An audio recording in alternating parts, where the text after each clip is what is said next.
Morning, President-elect Trump signaling a major move on immigration, responding true to a post on his social media platform, saying he will declare a national emergency and use military assets for a mass deportation program, a program he pledged to implement during his campaign, which focused in part on immigration and the southern border. The Republican platform promises to launch the largest deportation operation in the history of our country.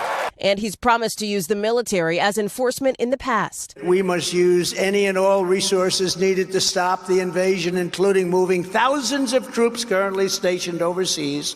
Now, as Mr. Trump nods to his immigration plans and prepares for office, he's also facing a fight in Washington on some of the picks for his new administration. A standing ovation. After taking in a different kind of fight at a UFC match with allies this weekend.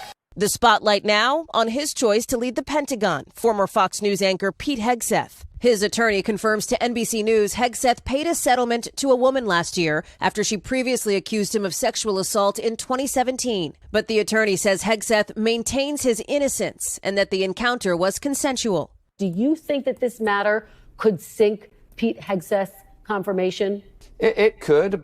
We'll figure out if they looking for anything to nitpick because they have nothing to stand on. One of the things and the benefits that come along with meaning what you say and saying what you mean, instead of pandering for votes like we usually see with politicians, is that you leave the critics grasping for air and holding on to straws in order to try to demean or continue to try to hold on to something when they don't have anything to rock with. When they should be focusing on whether or not Biden is starting World War III, Trump is now being posted in the headlines as the person that, oh man, we want to criticize this pick. You know, I seen somebody on social media say, oh man, I don't like these picks. It's a bad pick. Well, what constitutes a great pick? Because the only thing that I care about is the results. If we have two great businessmen, some of the richest people on the face of this earth, to do a department investigation and audit, and then they need to go through over the next couple of years, or basically a year and a half, to figure out where all of the government waste is. How is that not a great pick? Listen, I don't care about who is who as long as they're capable of doing the job. I don't care about your party politics.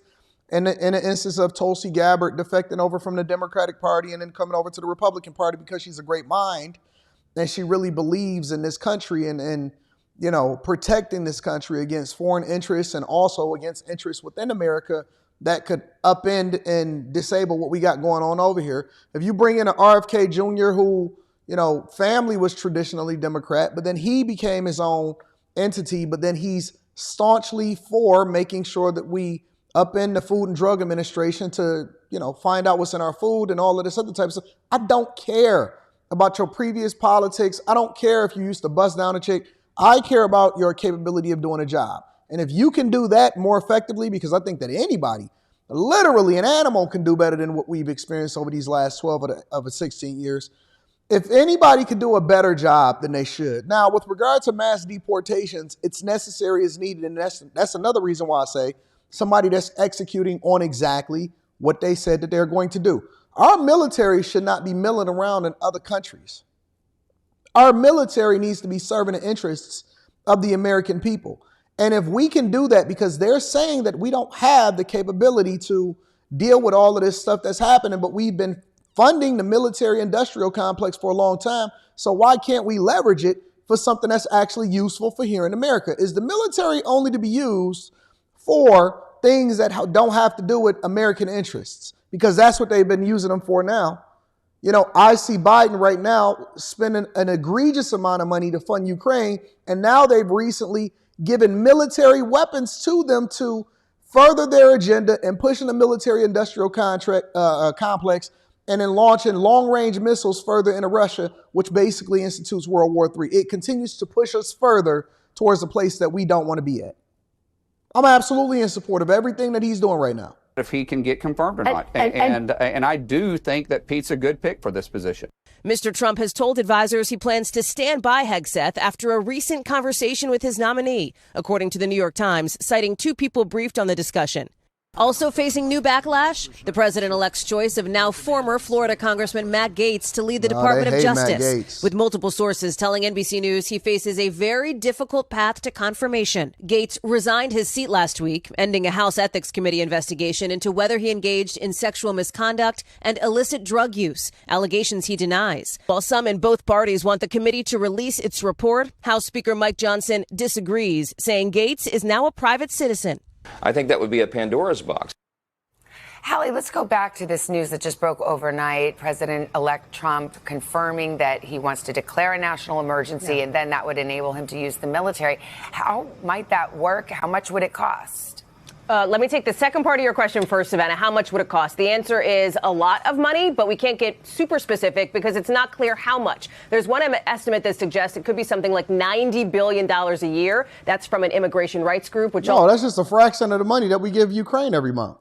Also questions the impact to the economy more broadly, saying that the annual GDP could take a hit because of the removal of workers, especially in the construction and hospitality industries. But President-elect Trump and his allies have argued this issue is so important, it was so central to his campaign, that it goes beyond cost. Mr. Trump, remember, told NBC News right after the election that there's no price tag on this because there's no choice other than to do it. He would need Congress to approve the money he needs. But remember, both the House and the Senate will be in Republican control next year. As for the practicalities, how does this actually work? Again, real question marks there. Mr. Trump was pressed repeatedly during his campaign for answers on the specifics, but that's still not clear. We are, of course, out to the Trump transition for any more details on the plan. Savannah? All right. Hallie Jackson leading us off from Washington. Thank you.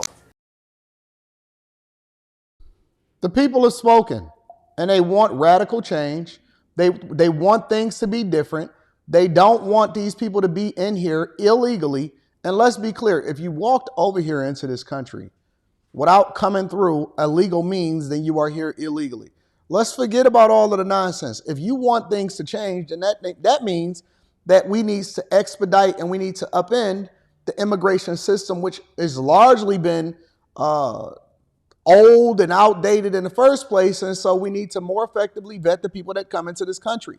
We cannot have a whole lot of people that come over here illegally and then say, hey, man, why are you trying to get rid of me? Why are you trying to deport me? Well, how did you get here in the first place? And what made you think that it was okay to come over here? Meanwhile, over in Tennessee, the governor in Tennessee is saying, listen, we need way more resources to fight these migrant gangs that's coming over here and terrorizing and taking over. And we basically are putting y'all on warning that it's about to get worse. Think about it like this. What is the cost of all of the things and the repercussions that's going to be associated with people that's not supposed to be over here in the first place? It's massive, immense. And so to make an investment, to root out the problem issues, and to get it at its core, and then to change what it is that you've been doing in the first place, setting a new standard, while at the same time getting rid of the people that's not supposed to be here, especially when it comes to these gangs and the problem actors and the ones that's breaking the law on a regular basis. Oh, you got to go. You got to go. This shouldn't even be an issue.